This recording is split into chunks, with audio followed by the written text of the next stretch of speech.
Hello बच्चों, first of all आइए question को रीड करते हैं। The question is there are three trees A, B and C in a park with heights of x, y and z units respectively such that x is greater than y is greater than z. The top of the tree A makes an angle of elevation of 30 degree with the top of the tree B and the angle of elevation of 60 degree with the top of the tree C. If the distance of tree B and tree C from tree A is equal, find the relation between the heights of the trees. यहाँ पर 4 option given है A, B, C and D और हमें इनमें से correct option choose करना है। तो आइए क्वेश्चन को सॉल्व करते हैं। देखिए इस क्वेश्चन को हम लोग दो पार्ट में करेंगे क्योंकि ऐसा ही इसमें गिवन है। तो क्वेश्चन को अप्रोच करते हैं। The top of the tree A makes an angle of elevation 30 degree with the top of the tree B। ठीक है, तो सबसे पहले हम लोग देखिए ट्री बना लेंगे। ट्री एक बना लेते हैं B और एक ये ट्री बना लेते हैं A। ठीक है, ये ट्री A को रिप्रेजेंट कर रहा है और ये ट्री B को रिप्रेजेंट कर रहा है। ठीक है, अब देखिए ट्री B की हाइट कितनी दे रखी है y और ट्री A की हाइट कितनी दे रखी है पूरी x। ठीक है, और यहाँ पर एंगल क्या गिवन है, एंगल ऑफ एलिवेशन 30 डिग्री का दे रखा है, तो वो हॉरिजॉन्टल से होगा तो ये बना लेंगे 30 डिग्री। अब देखिए ट्रायंगल में ये पूरी हाइट जो है वो x है और यहाँ से यहाँ तक के लिए हाइट जो दे रखी है वो दे रखी है y। इसका मतलब ये हाइट कितनी हो जाएगी, x माइनस वाई आ जाएगी। ठीक है, अब देखिए सेकंड क्या क्लू दे रखा है, वहां से अप्रोच करते हैं। यहां पर दे रखा है कि angle of elevation 60 degree with the top of tree C।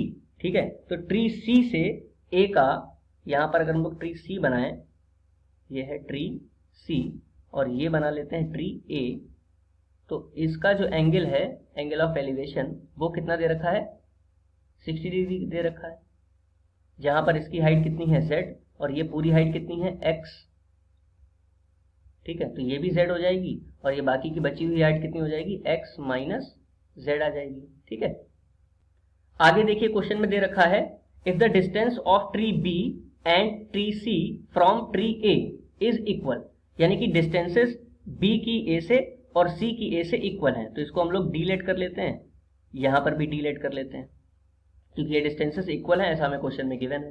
अब देखिए यहाँ पर ये परपेंडिकुलर होगा 30 डिग्री के लिए, ये हाइट क्या है परपेंडिकुलर और ये क्या है बेस। तो इसमें एक रिलेशन बना लेते हैं, tan 30 is equal to perpendicular यानी कि x minus y upon d. तो यहाँ आ जाएगा 1/√3 is equal to x minus y upon d. एक ये रिलेशन बन रहा है। यहाँ पर देखिए tan 60 में बनाते हैं, तो tan 60 इक्वल टू परपेंडिकुलर यानी x माइनस जेड अपॉन में d। tan 60 की वैल्यू कितनी है, √3 equal to x minus z upon d। एक ये रिलेशन बन रहा है। इन दोनों की हेल्प से हमें जो पूछा गया है उनकी हाइट में रिलेशन ये फाइंड करते हैं। तो देखिए यहाँ पर इसको इक्वेशन 1 मान लेते हैं, इसको इक्वेशन 2 मान लेते हैं। इक्वेशन 1 से हम लोग d की वैल्यू निकालेंगे और यहाँ पर इक्वेशन 2 में पुट कर देंगे नेक्स्ट पेज पे। तो देखिए d की वैल्यू कितनी आ जाएगी, d इज इक्वल टू आ जाएगा x माइनस वाई और इनटू में √3।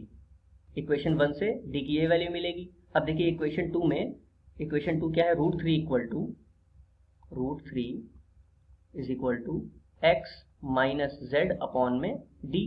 यहाँ पर d की वैल्यू पुट कर देते हैं तो हमें क्या मिल जाएगा, √3 equal to x minus z upon x minus y और ब्रैकेट में कितना है, √3 अपॉन में 1 लेकर के यहाँ क्रॉस मल्टीप्लीकेशन कर लेंगे। Then we get 3x minus y equal to x minus z. तो ये आ जाएगा मल्टीप्लीकेशन के बाद 3x minus 3y equal to x minus Z.